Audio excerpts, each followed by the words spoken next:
Nothing beats a good pan pizza, and I'm going to show you a quick and easy way to make this at home and save some money. With these simple ingredients, we're talking about just 30 minutes, 15 prep and 15 to bake, and honestly, the longest part of prep is putting on the pepperoni. Take off about 5 minutes if you're making a cheese pizza. I'm actually making some bacon for my second pizza and adding some other things, so that's more like 45 minutes. To save time, I'm going to start chopping up my other ingredients while the bacon finishes. I'm using an orange bell pepper. I'm going to add in some onions, making them pretty small. I'm also going to do some mushrooms today, and now that the bacon is done, I'm chopping that up to add a second meat to this pizza. Olive oil is first, and I use a lot of it to make the crust nice and crispy. Make sure to take the time to put oil on the sides as well, since this is a pan pizza. I actually put a little more oil in the pan than usual this time, but I used the extra oil on top of the dough to make it easier to spread and keep my fingers from sticking to it. We're going to go the easy route with the dough. Of course, you can make your own, but when it's just $3.50 at the corner store, I'll let someone else deal with all that mixing and yeast and waiting and everything. The dough works great, especially if you let it warm up some and not just use it straight from the fridge. It's even better if you put the bag in warm water and let it rise some. Next, put on the pizza sauce. I don't have any brand loyalty here, I just get what's on sale.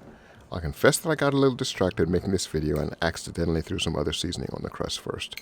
Not a big deal, and I still added it later after the sauce, but it did make spreading the pizza sauce a little messier.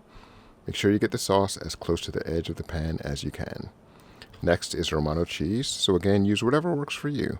Today's pizza is about easy and tasty, so I grabbed some from the fridge that was already grated. Mozzarella is the main cheese, so I don't worry too much about what kind of Romano I'm using.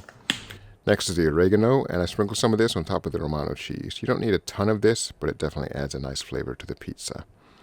I like to put on a lot of mozzarella cheese, and I usually prefer to spread it edge to edge.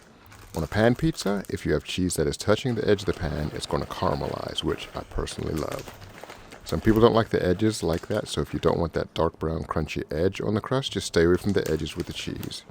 I love that extra crispy, well done crunch, but when I make the other pizza, I'm going to keep the cheese off of the edge just to show you the difference it makes on a pan pizza. The last step for the first pizza will be the pepperoni, and I pretty much cover the entire surface without overlapping. I like to give it room to breathe. On pizza number 2, I'm going to add the extra ingredients I prepped. Bacon, more cheese, peppers, mushrooms, onions, and a little more bacon since you can never have too much bacon. This pizza is really loaded up, but I did keep the cheese off the edge so you can see how that works. Put them in the oven for 15 minutes at 500 degrees and they come out just perfect, cooked all the way through and looking really good. The pepperoni pizza is bubbling with flavor and all the ingredients on the other pizza baked in perfectly. The caramelized crust on the pepperoni pizza is going to work perfectly for me, and the bottom is a nice golden brown. The other pizza baked perfectly without the caramelized edges and also has a nice golden color on the bottom. All that's left is slicing it up and getting a nice cheese pull and enjoying an awesome pan pizza.